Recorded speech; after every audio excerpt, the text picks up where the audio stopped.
المنافس الأول في فئة التلاوة يونس شاه مرادي، وصفته لجنة التحكيم بأن صوته كاللؤلؤ، بل هو اللؤلؤ، فكيف لا يصل لهذه المرحلة؟ تسمعون ليونس يتلو عليكم آيات بينات من سورة آل عمران.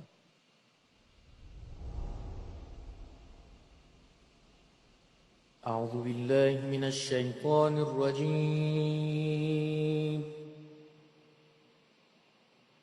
بسم الله الرحمن الرحيم. إن في خلق السماوات والأرض واختلاف الليل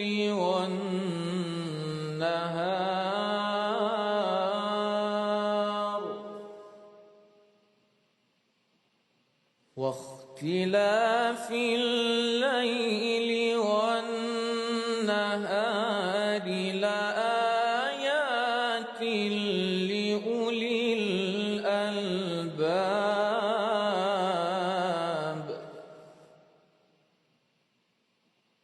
الذين يذكرون الله قياما وقعودا وعلى جنوبهم ويتفكرون في خلق السماوات والأرض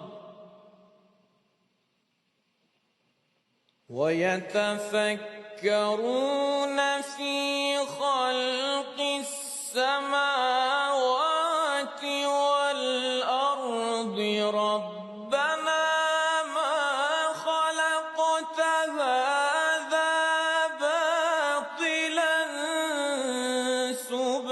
سبحانك ربنا ما خلقت هذا باطلا سبحانك فقنا عذاب النار ربنا إنك من تدخل النار فقد أخزيته وما للظالمين من أنصار ربنا إننا سمعنا مناديا ينادي للإيمان أن آمنوا بربكم فآمنا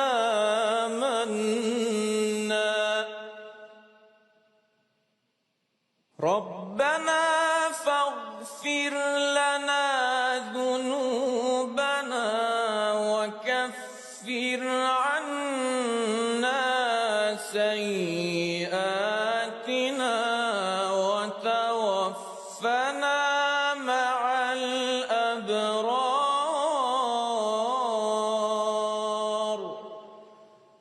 صدق الله العظيم.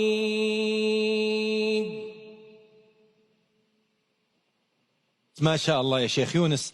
شيخ عبد الرحيم، رأيكم؟ سبحانك ما خلقت هذا باطلا. الكلمة للشيخ بهلول. شيخ يونس بارك الله فيك، أثرت فينا وفي الشيخ ما شاء الله. صوت كنت قلت فيه بأنه كاللؤلؤ وهو كذلك. لديك ثقة تحسد عليها ما شاء الله حتى من كبار القراء، ثقة الأداء والتسلسل والهدوء الذي في صوتك. ربنا إنك من تدخل النار فقد أخزيته. أتيت بنغم مواكبة، تعبير نغمي غاية في الجمال. ربي يحفظك إن شاء الله، ربي يسلمك. ما زلت أصر أن الكافة هذه يجب أن يزيلها الشيخ بهلول. فأنت لؤلؤ وما زلت أصر. هو ما زال يصر وأنا ما زلت أصر. الكلمة للشيخ أحمد. ما شاء الله عليك يا شيخ يونس، جال في خاطري ورأيت بناظري أطياف الشيخ محمد رفعت، اقشعر بدني لتذكري لهذا الجبل الأشم الذي ملأ الدنيا قرآنا.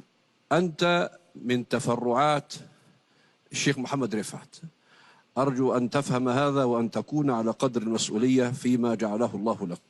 أحسنت.